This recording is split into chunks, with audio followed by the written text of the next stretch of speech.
While the headlines were screaming about a potential geopolitical earthquake, most people were looking in the wrong direction. In early 2025, Donald Trump stood before a podium and did the unthinkable. He didn't just propose tariffs, he began a public campaign of mockery against our closest ally to the north, jokingly suggesting that Canada should be annexed as the 51st state. The media treated it as a typical Trumpian provocation, but while the pundits were laughing or gasping at the rhetoric, a silent, devastating exodus was being triggered in the shadows of Florida's sun-drenched coast. Something unprecedented, something the Florida Tourism Board is terrified for you to discover, started happening in the high-end real estate market of the Sunshine State. For decades, the relationship between Canada and Florida was as predictable as the tides. But suddenly, the data began to scream. Federal Reserve Bank records reveal that just 30 days after the trade tensions were dialed to 10, home listings in Palm Beach County didn't just rise, they exploded. We aren't looking at a seasonal shift or a minor market correction. We are looking at the highest spike in inventory in over a decade. This was a collective, lightning-fast decision by an entire demographic to cut ties and run. According to public filings, 321 luxury homes in Palm Beach County alone, all with Canadian mailing addresses, hit the market simultaneously. From Boca Raton to West Palm Beach, the for sale signs started appearing like a contagion. But here is the detail that should send a chill. While the headlines were screaming about a potential geopolitical earthquake, most people were looking in the wrong direction.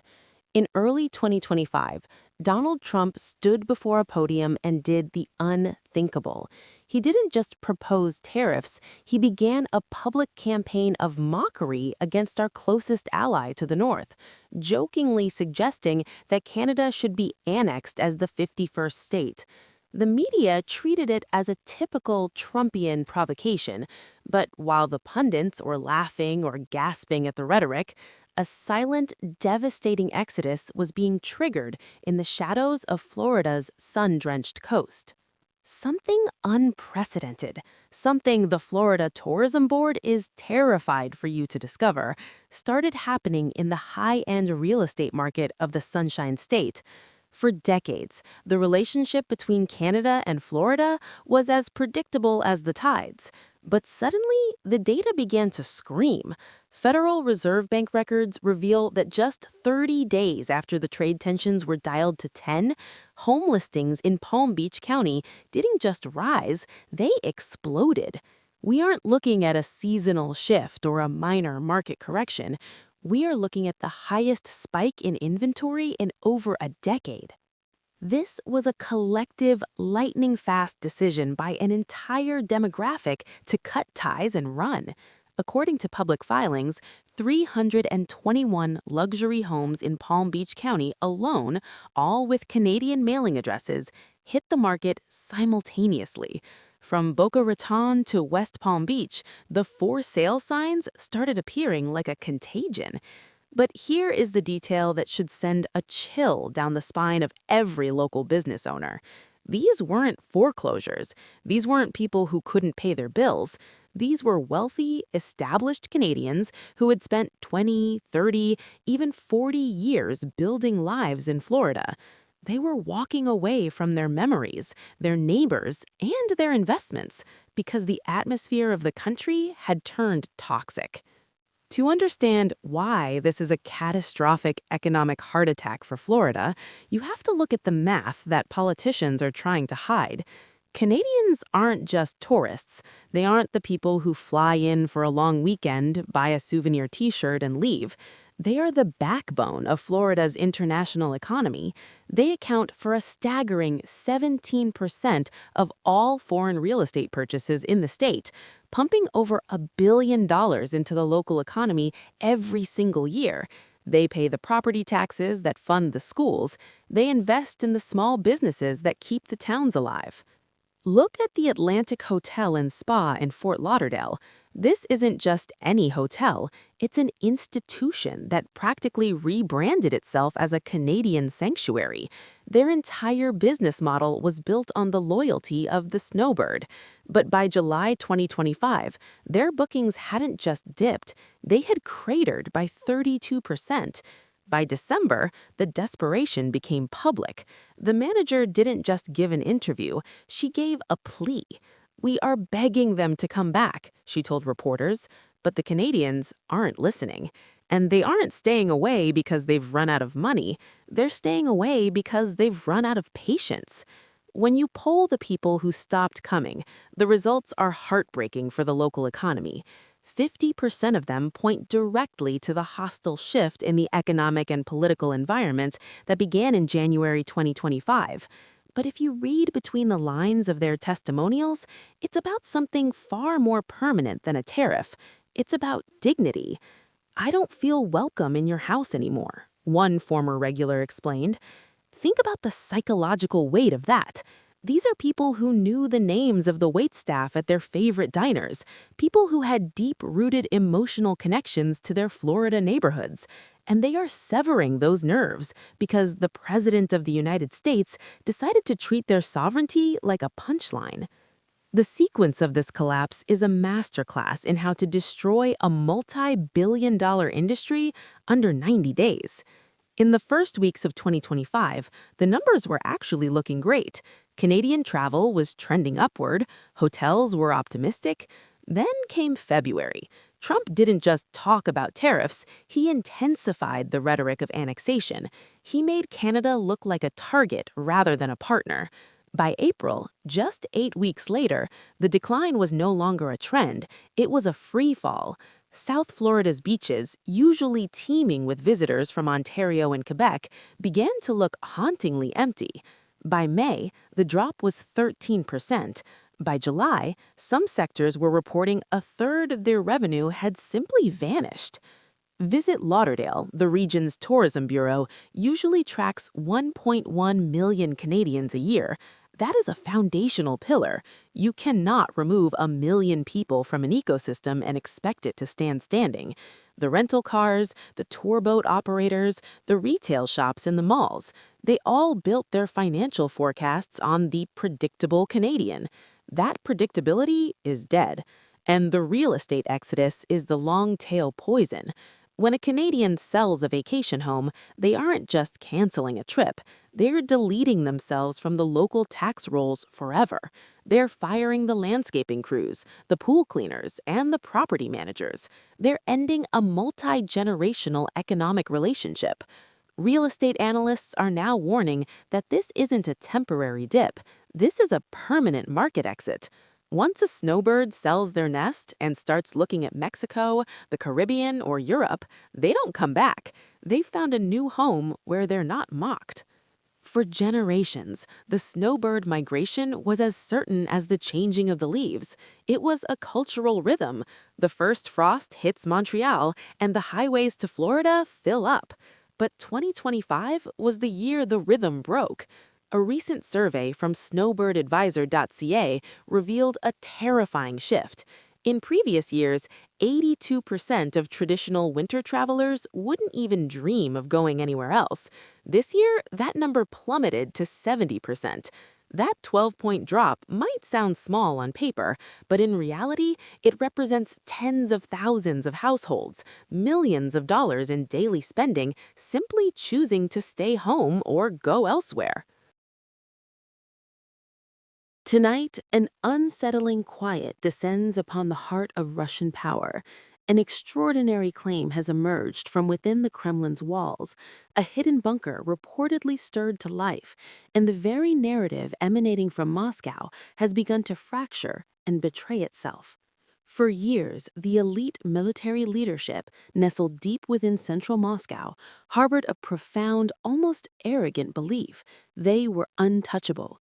While their soldiers faced the brutal realities of combat on distant front lines, these senior figures navigated the opulent streets of the capital, secure in the serene conviction that Moscow itself would never become a target. That deeply ingrained certainty is now being violently shaken. For days, a tremor of unease has been rippling through Moscow. Reports, initially whispers, then growing into a chorus, speak of audacious Ukrainian airstrikes, unsettling acts of sabotage, and a constant pervasive hum of heightened security alerts. Airports, once symbols of global connection, now face frequent disruptive closures. Public spaces, usually vibrant with life, have been cordoned off, their access suddenly restricted.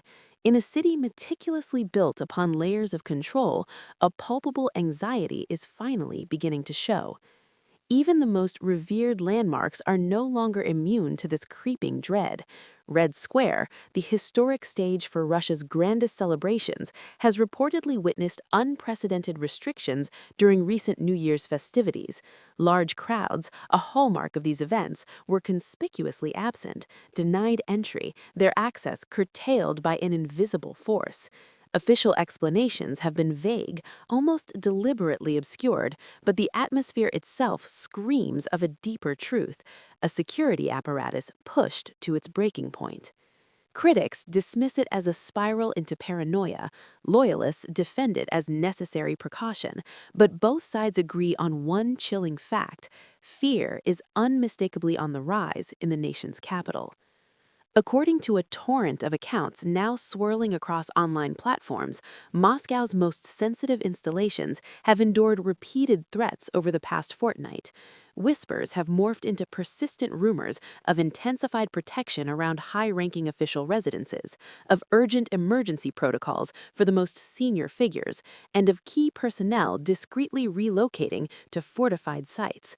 Some reports even claim that segments of the leadership have been compelled to seek refuge overnight in secure underground facilities, stories that, if substantiated, would mark a seismic shift in the psychological warfare being waged at the very pinnacle of power. But in wartime, the truth is often a casualty of speed and propaganda. It is crucial to distinguish between verifiable facts and the deluge of unconfirmed claims. Yet a pattern remains undeniably clear. Security incidents within Russia's borders are escalating, and Moscow is reacting like a city that has irrevocably lost its sense of invulnerability. And that leads us to what is being described as the ominous turning point. The incident that has sparked the most intense speculation, and indeed dread, reportedly unfolded in late December. Described as a grave breach of security right within the capital's heavily protected core, the accounts speak of a sudden, violent car explosion on a quiet Moscow street. The alleged target, a highly placed Russian military figure. Emergency services, reportedly caught off guard, converged on the scene with frantic speed. The surrounding area, it is said, plunged into a maelstrom of panic as elite security forces swarmed in, sealing off the district with an unnerving efficiency. But what truly propelled this story into the global spotlight was not just the incident itself, but the chilling claim about who was targeted. Online reports, gaining traction across numerous platforms, have named a senior Russian general, a figure described as absolutely pivotal to the strategic planning and military training operations that underpin Russia's war effort, someone considered indispensable to the very architecture of Russia's armed forces. If these reports are accurate, the ramifications are profound, almost unthinkable. It would signify that a strike didn't just land somewhere within Russia's vast territories, it penetrated deep, right into the seemingly impenetrable protective shell of the capital. And the location of the alleged blast site only amplifies the alarm.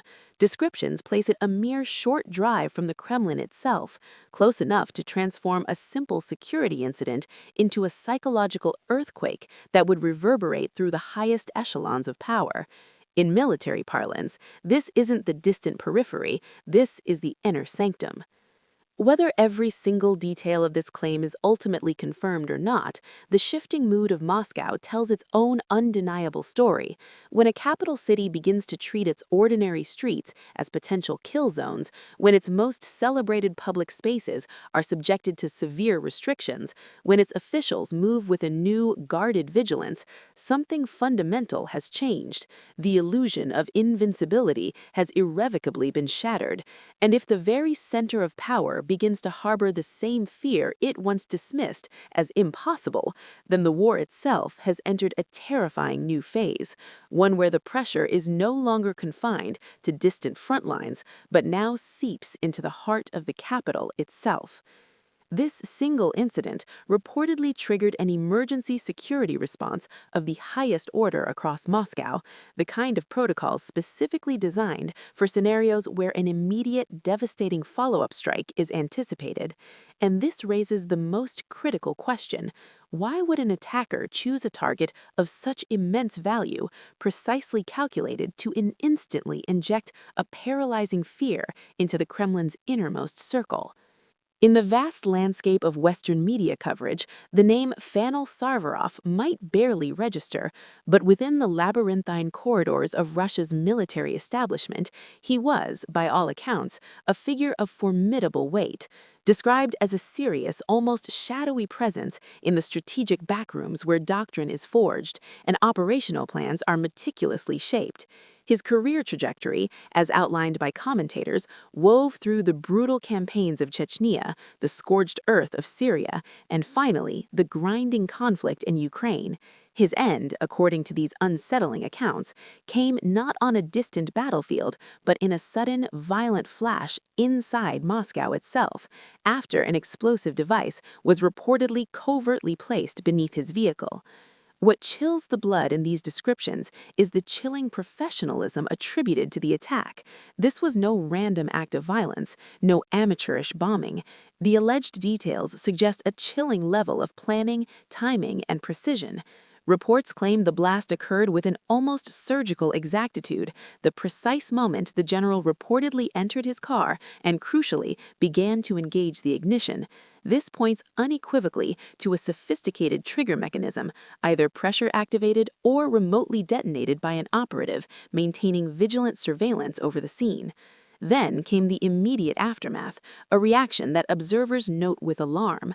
The speed with which investigators and senior legal authorities reportedly swarmed the scene, treating the case as an immediate, absolute top priority, signals a profound internal panic. To many analysts, this rapid, coordinated response was not routine. It was an undeniable manifestation of genuine alarm reverberating deep within the system itself. The unfolding narrative doesn't stop there. It claims that other figures, previously named as Kimov and Gorbanov, individuals reportedly connected to horrific abuses against prisoners in Ukraine, believed they were utterly safe, protected by the bustling anonymity of Moscow's busiest, most secure streets. Yet, according to the unsettling account, they too were struck while inside their vehicles, their perceived invulnerability shattered in an instant. Ukrainian sources, the script dramatically states, claimed responsibility for these audacious strikes, and the fear, it argues, did not stop at these targeted eliminations. It began to metastasize, spreading a chilling panic among generals, high-ranking officials, and entrenched bureaucrats, driving them not to their desks, but toward hidden shelters and hardened, secure locations. The most dramatic illustration in this evolving storyline is dated December 29th, the chilling image of a man who routinely, almost casually threatens the entire world with nuclear escalation, allegedly forced to spend the night in the suffocating confines of a bunker. Then came the claim that supercharged the rumor mill, igniting a firestorm of speculation that swept across global intelligence circles. A staggering 91 Ukrainian drones, it was alleged, managed to punch through Russia's vaunted air defenses, reaching deep into the highly restricted airspace surrounding Putin's private residence. So close, the narrative breathlessly suggested, that they could have reached his bedroom window. And immediately after delivering this bombshell, your script injects a crucial, disquieting doubt. Or perhaps that is simply the story Moscow desperately wants the world to believe.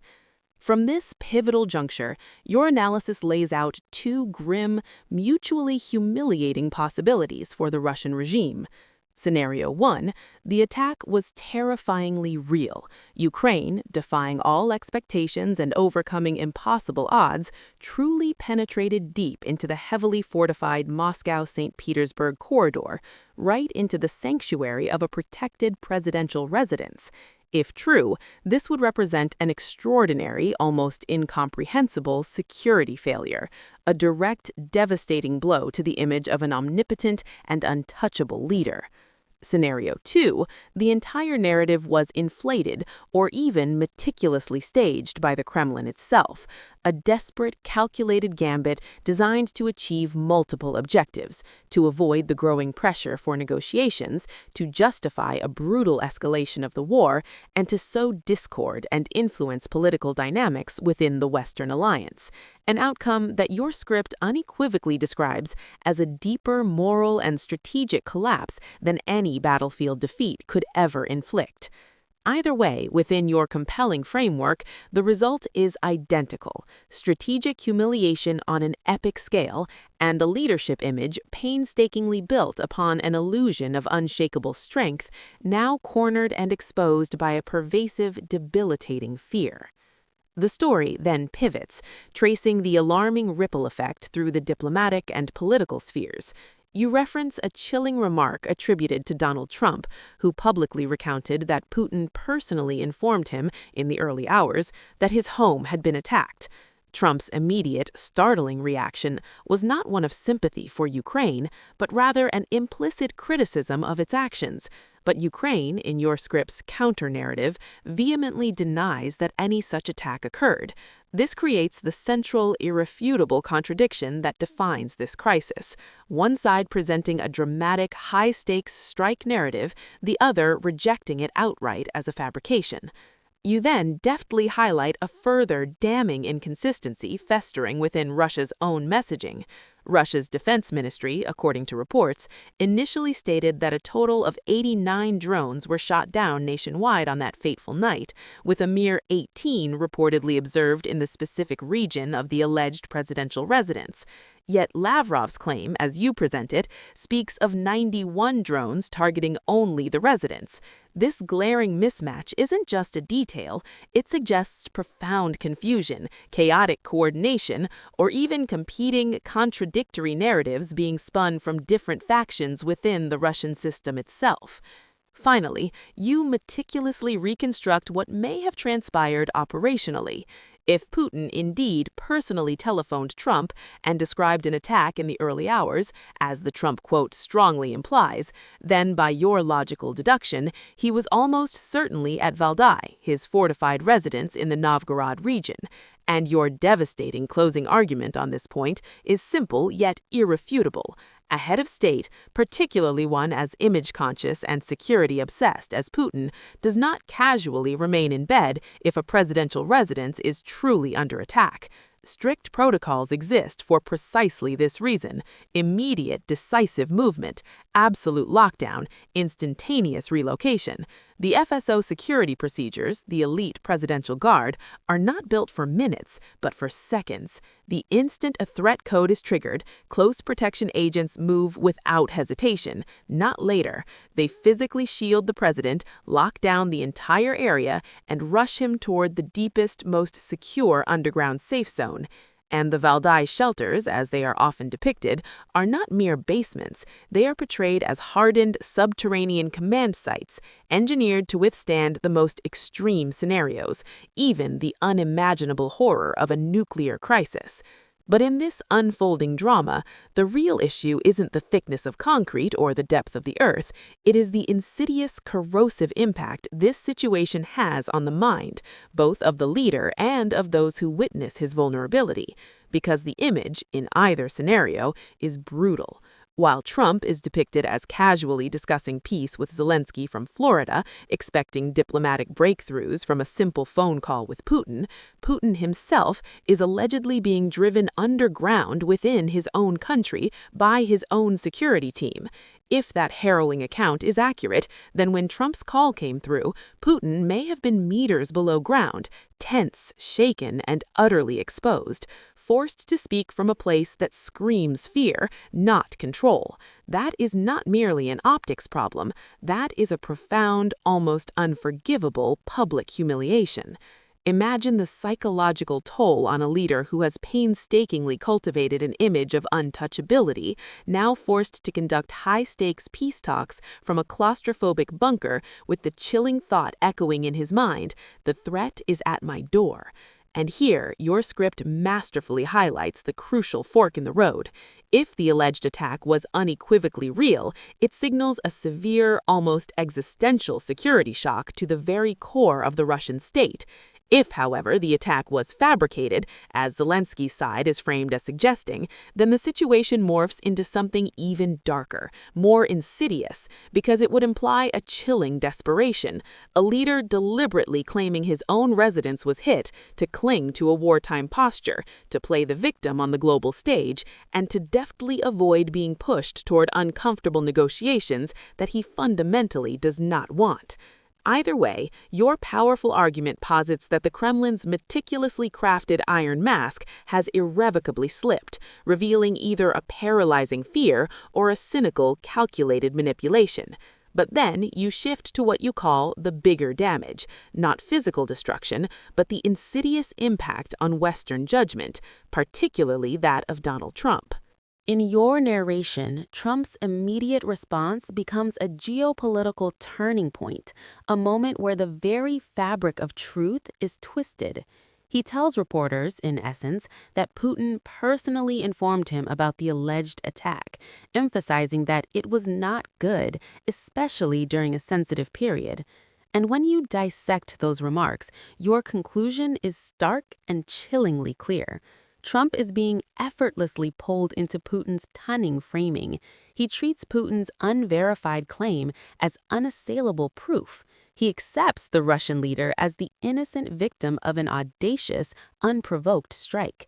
And worse, your script alleges, he directs his frustration and implicit criticism not at the aggressor, but at Ukraine itself, subtly suggesting that there is a moral distinction between Russia's relentless aggression and Ukraine's alleged act of striking a leader's personal home. That framing, you argue, flips reality on its head, turning the narrative into an Orwellian nightmare. It elevates the sanctity of Putin's luxurious residence above the daily brutal reality of Ukrainian civilians living under a constant hail of missile and drone attacks. It prioritizes a single leader's comfort and perceived safety over the systematic destruction of hospitals, homes, and critical infrastructure across an entire sovereign nation. And from the Kremlin's cynical perspective, that is precisely the victory they crave. The insidious appearance of two equal sides, as if this is simply a regrettable dispute between comparable actors rather than an unprovoked invasion. But as your script relentlessly stresses, there is no equality on the ground. Russia targets energy systems, civilian apartment blocks, and cultural heritage. Yet Trump's concern, portrayed in your text, lands like a diplomatic fiasco, a profound miscalculation. Then you point to an even more jarring claim. Trump reportedly described Putin as very generous toward Ukraine's success, even mentioning energy and electricity at low prices. In your narrative, that line isn't just tone-deaf, it becomes surreal, almost grotesque, for millions of Ukrainians living through nightly drone strikes, the bone-chilling darkness of repeated blackouts, and the constant struggle for basic survival. Because the generosity, as you powerfully frame it, is not generosity at all. It is unvarnished pressure. It is cynical control. It is a model of domination designed to reduce a proud, independent neighbor into a perpetually dependent, subservient state. And while Trump is depicted as living inside that dangerous illusion, your script starkly contrasts it with a far harsher message attributed to Russia's own officials. The chilling idea that military pressure will continue unabated until Ukraine becomes friendly to Russia, a phrase that in practice means utterly compliant. That language, you assert, matters profoundly. In your framing, bombing until they become friends is not diplomacy. It is the utter collapse of diplomacy. It is pure coercion, thinly disguised as a path to peace. You add that this is precisely why threats from figures like Lavrov to reconsider talks should be read not as a genuine desire for peace, but as an integral part of the same brutal strategy to stall negotiations, to sow confusion, to militarily weaken Ukraine on the ground, and to break its will at any future negotiating table. Your powerful conclusion, the Valdai episode, whether real or staged, becomes an indispensable political tool. Putin, in this chilling narrative, deftly uses it to slow Trump's momentum, to apply immense pressure on Zelensky, effectively whispering, "I want peace, but look what they did to me." But the insidious domino effect of this alleged bunker activation doesn't stop in Washington. It spreads like a contagion of fear deep inside Moscow itself. Because if Putin, this seemingly invincible leader, was truly forced to flee to a shelter, that sends a terrifying message to every powerful person around him. Oligarchs, generals, top bureaucrats, individuals who have built their entire lives on the unshakable belief in the system's protection start asking a dangerous existential question. If the safest stronghold, the very sanctuary of the president, can be threatened, what then protects us? That kind of pervasive fear, you argue, fundamentally erodes the internal front. Every new incident, every fresh report chips away at their carefully constructed confidence. The security umbrella, once thought impenetrable, now looks punctured, and doubt, corrosive and relentless, seeps through every crack. And that's where you pull back to pose the overarching strategic question: why would Putin embark on such a risky path, whether it's genuinely fleeing underground or orchestrating a dramatic, high-stakes narrative to derail momentum toward peace? Your answer is chillingly blunt. Because for Putin, the prospect of peace has begun to look far more dangerous than the continuation of war. And you deftly end on the next compelling hook. Details, allegedly leaking from Zelensky's recent meeting with Trump, reportedly triggered profound alarms in the Kremlin, setting the stage for the next terrifying chapter. Zelensky, it is said, spoke of a peace plan that is around 90% agreed, with comprehensive security guarantees already meticulously prepared.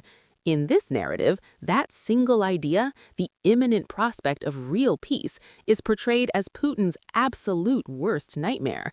Because true peace doesn't merely silence the guns, it forces hard, uncomfortable questions. If the war ends, Russia would face unprecedented scrutiny over what it did, what it brutally destroyed, what immense reparations it owes, and crucially, what it can no longer hide from its own people. As long as the conflict rages, Putin can relentlessly redirect anger outward, framing everything, every economic hardship, every sacrifice, as the fault of the enemy, the existential threat from the West. But when the deafening battlefield noise finally fades, ordinary Russians will inevitably turn their gaze inward toward their daily reality: soaring food prices, dwindling savings, precarious jobs. And they will inevitably ask, what exactly was all of this for? Because the Russian economy, as you powerfully frame it, is being held together by the thinnest of threads, like an overheated, malfunctioning machine running solely on emergency war production. War keeps it moving, but at a devastating, unsustainable cost. Inflation, you assert, is surging out of control. Interest rates are framed as astronomically high, crushing ordinary citizens. Civilian output is described as being ruthlessly squeezed, sacrificed at the altar of military necessity. And if peace were to miraculously arrive, this war-driven engine would inevitably sputter and slow. Factories would be forced to shift production, lucrative defense contracts would dry up, and vast numbers of soldiers would return to a country that may simply not have work for them. In this stock framing, that becomes Putin's gravest internal danger, not an external foe, but a domestic shockwave of anger, instability, and potentially widespread unrest. That's why, the argument goes, ending the war is infinitely riskier for him than continuing it.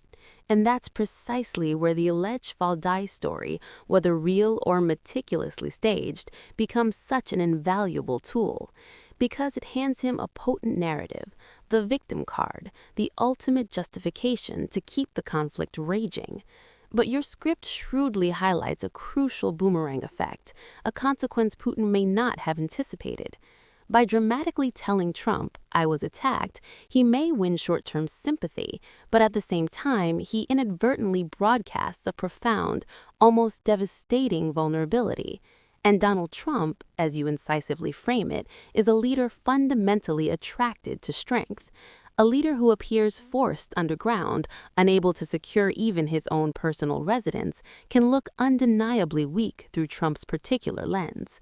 So even if Trump sounds supportive today, perhaps even echoing Putin's framing, your script argues that this support is inherently unstable. If Putin's victim posture ever transforms into an image of genuine helplessness, Trump's fickle interest could evaporate in an instant. Then comes the profound diplomatic damage, a comment chillingly attributed in your text to Deputy Foreign Minister Ryabkov, essentially, "We will keep bombing until they become friendly," ruthlessly strips away any pretense of security concerns and exposes raw, unadulterated coercion. In your script's cold, hard logic, that single statement makes it exponentially harder for the world to credibly believe Moscow's peace messaging, because it sounds less like genuine negotiation and far more like forced submission. And if that's how the Kremlin is globally perceived, the outcome is the precise opposite of what Putin desires. Europe, witnessing such brazen aggression, becomes more united in its resolve, and continued international support for Ukraine appears not less legitimate, but more so. So while Putin attempts to flip the peace table, your script argues he may be inadvertently pushing Russia into a deeper, more profound kind of international isolation. You also powerfully underline what you call the central hypocrisy. Moscow dramatically accusing Ukraine of terrorism over an alleged drone strike, while Russia's own relentless missile and drone attacks brutally hit civilian infrastructure, hospitals, and homes day after day. In that stark framing, the Valdai allegation doesn't strengthen Russia's moral case on the global stage. Instead, it brutally highlights the gaping, undeniable contradictions at the very heart of its narrative. The portrait you paint is of a Russia that no longer resembles a confident superpower. Instead, it appears as a cornered, desperate state, aggressive, defensive, frantically improvising narratives and reacting to a pervasive fear. Economically strained, militarily bruised, and diplomatically dependent on the volatile moods of figures like Donald Trump.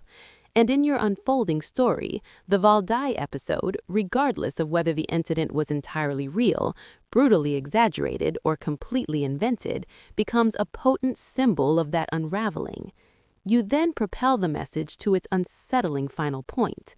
The night of December 29th, in your powerful framing, was far bigger than just a drone story. It was a psychological milestone, a moment that irrevocably changed the perception of power.